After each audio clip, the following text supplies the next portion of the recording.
जीत की क्या उम्मीद है? बहुत ही अच्छे मार्जिन से जीतेंगे। मूलभूत आवश्यकताएं भी लोगों तक नहीं पहुंच पाई। 5 वर्ष के अंदर 2000 ट्यूबवेल मैंने खोदे। तमाम जनता के सामने दावे कर रहे हैं कि मैंने ये काम किए। काम हमें तो दिखाई नहीं दे रहे हैं, क्या काम किए इन्होंने। कांग्रेस पार्टी 7 गारंटी दे रही है अशोक। जब आदमी मरता है तो फिर अपने हाथ पांव तड़पता है तो हाथ पांव ही मारता है। तो आपको लग रहा है कि मरते हुए अशोक गहलोत मतलब डूबता जहाज है? बर्डन उनके ऊपर तो आएगा नहीं जब तक इनकी सरकार नहीं बनेगी। सरकार मिलने के चांसेस बिल्कुल ही बहुत ही रिमोट है।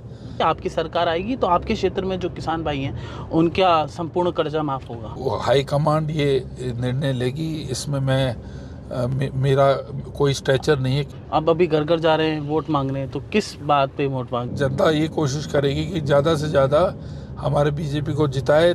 नमस्कार, इस वक्त हम पहुंच चुके हैं जोधपुर की लोहावट विधानसभा में, और लोहावट भी हॉट विधानसभा है राजस्थान की। पूर्व मंत्री गजन सिंह जो है खिमसर, वो हमारे साथ हैं, उनसे खास बातचीत करते हैं। गजन जी, बीजेपी ने फिर से आप पे भरोसा जताया है, जीत की क्या उम्मीद है आपको? आज चौथी बारी मुझे टिकट दिया है और 3 बारी मैं जीता हूँ, 1 बारी हारा हूँ। इस बारी जो है हम बहुत ही अच्छे मार्जिन से जीतेंगे चुनाव लोहावट से। यहाँ की जो लोगों की समस्या है वो बहुत सारी है, पानी, बिजली, मूलभूत आवश्यकताएं भी लोगों तक नहीं पहुँच पाई। उसको लेकर आपका क्या प्लान है? मैंने तो बहुत ट्यूबवेल खोदे थे। 5 वर्ष के अंदर 2000 ट्यूबवेल मैंने खोदे थे। पानी की समस्या गंभीर होती जा रही है। जहाँ पर पानी अवेलेबल ही नहीं है, अपने अंडरग्राउंड वाटर जो है भूमि के नीचे, वहाँ ज़्यादा समस्या आ रही है। अब पानी का लेवल तो घटता जा रहा है।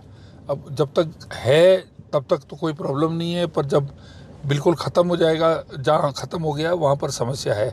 और यहाँ पर क्षेत्रीय भी ढानियों में ज़्यादा लोग रहते हैं, शहर या कस्बे में नहीं रहते हैं। तो हमारी 113 पंचायतें हैं, इसका मतलब कि सब ग्रामीण एरिया में रहते हैं। तो एक एक घर दूर दूर है, एक किसी के खेत पे 3 घर है। तो पानी का सप्लाई जो है, इतना लंबा नेटवर्क बनाना बहुत कठिन है।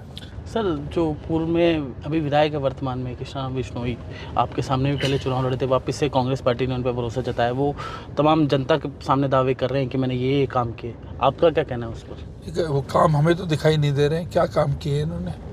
भ्रष्टाचार के अलावा कुछ भी नहीं किया। काम हमें तो नहीं दिखाई दे रहे हैं। और कांग्रेस पार्टी 7 गारंटी दे रही है। अशोक गहलोत कह रहे हैं कि हमने चिरंजीवी योजना, 500 रुपये में सिलेंडर, तमाम तरह की गारंटी दे रही है। इस पर आपका क्या कहना है? आदमी आप कौन सी गारंटी देंगे? जब आदमी मरता है तो फिर अपने हाथ पांव तड़पता है तो हाथ पांव ही मारता है। हमारा जो मैनिफेस्टो अभी नया निकला है, उसके अंदर कई प्रोमिसेस किए हुए हैं। मैंने खुद मैनिफेस्टो पढ़ा नहीं है, लेकिन उसके अंदर काफ़ी गरीबों को फ़ायदा पहुंचाने वाले इश्यूज़ हैं। तो आपको लग रहा है कि मरते हुए अशोक गहलोत मतलब डूबता जहाज है? हाँ, बस उनको मालूम है। तो ये जो है बर्डन उनके ऊपर तो आएगा नहीं जब तक इनकी सरकार नहीं बनेगी। सरकार मिलने के चांसेस बिल्कुल ही बहुत ही रिमोट है। तो ये अपना स्टंट ट्राई कर रहे हैं कि कुछ न कुछ करके जनता का बेवकूफ़ बना के इनका वोट ले लें। जैसे पिछले चुनाव के अंदर इन्होंने वादा किया था कि समस्त लोन 10 दिन में माफ़ कर दिए जाएंगे, तो बेवकूफ़ बना के उन्होंने वोट ले लिया और सरकार बना ली। सेम स्ट्रेटजी वो इस बारी भी फॉलो कर रहे हैं कि ये गारंटी, ये गारंटी, ये गारंटी।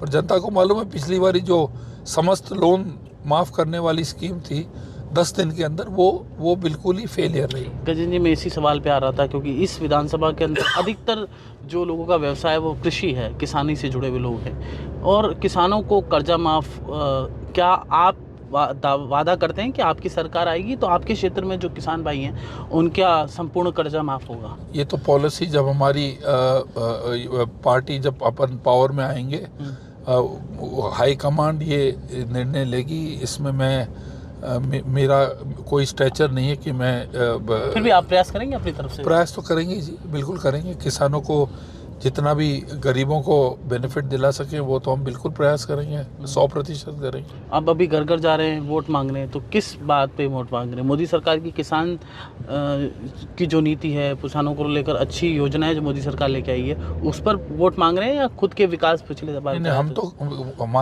मेरे वोट मांगने के कई मुद्दे हैं। एक तो 5 साल जब मैं मंत्री था, यहाँ का MLA, तो कितने मैंने कार्य किए हैं, उसका कोई मुकाबला ही नहीं है।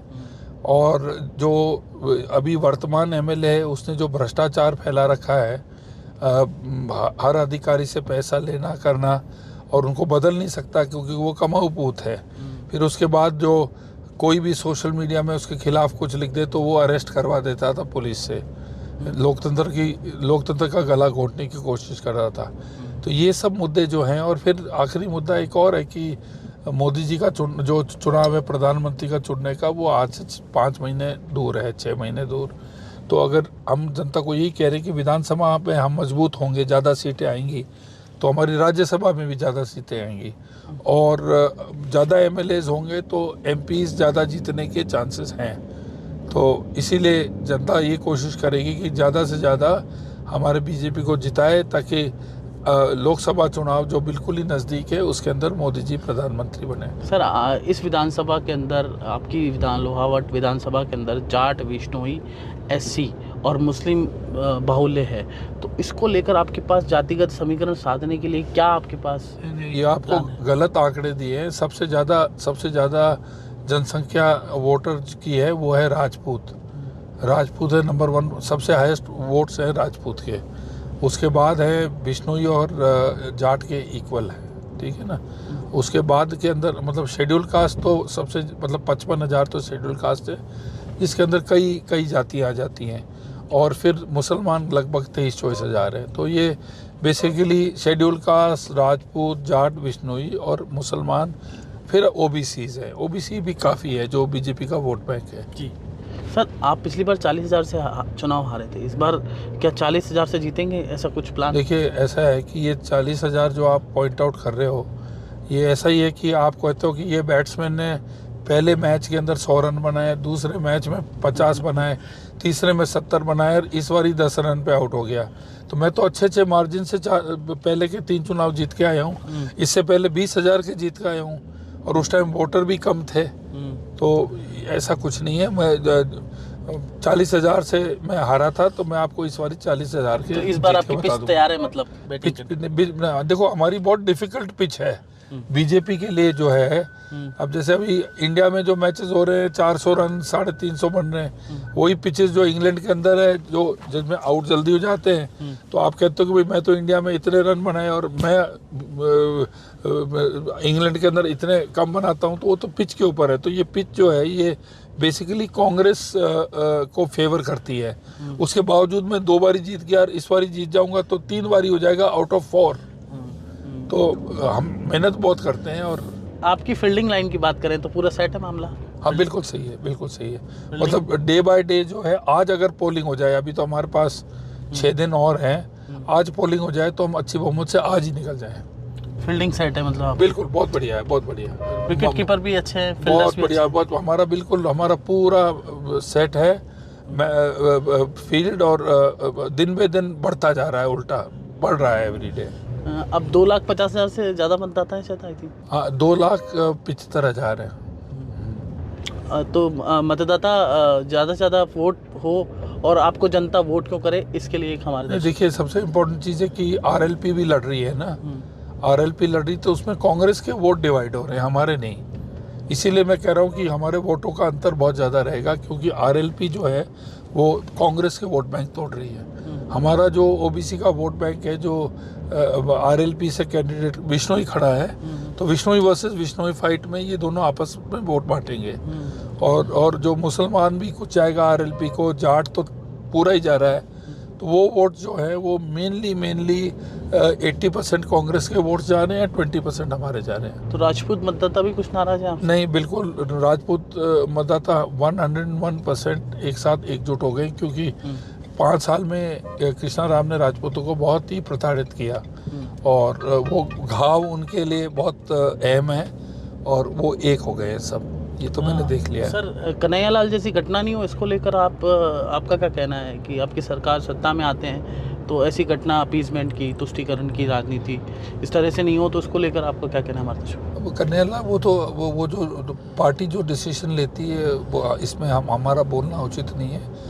पार्टी जो निर्णय लेती है, उनका क्या स्टांस है, उनका क्या ओपिनियन है, इसमें ये एक ऐसा कंट्रोवर्शियल इशू है जो मेरा बोलना उचित नहीं रहेगा। सर राम मंदिर बनने वाला है, इसको लेकर आपने राम मंदिर बनने वाला, ये कोई दुनिया के अंदर कोई ताकत नहीं बना सकती थी राम मंदिर। ओनली बीजेपी ने ये इसको अभियान को चला के जो किया है, ये मैं सोचता हूँ कि हिंदू धर्म के लिए सबसे बड़ी उपलब्धि है राम मंदिर।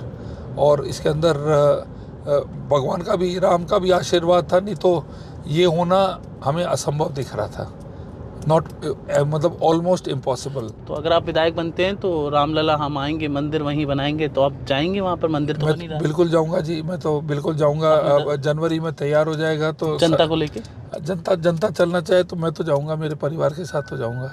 गजेंद्र सिंह खींवसर जिन्होंने खास बातचीत की, जिनका साफ तौर पे कहना है कि इस बार मैं बड़े मार्जिन से जीतूंगा। साथ ही अगर राम मंदिर बनता है और अगर मैं विधायक बनता हूँ, नहीं भी बनूंगा तो भी जाऊंगा, अगर बनता है तो राम मंदिर बन ही रहा है जैसा कि हम सबको पता है, आपको पता है, तो मैं बड़ी संख्या में लोगों के साथ, अपनी विधानसभा के लोगों के साथ वहाँ पर अयोध्या में जाऊँगा। नमस्कार।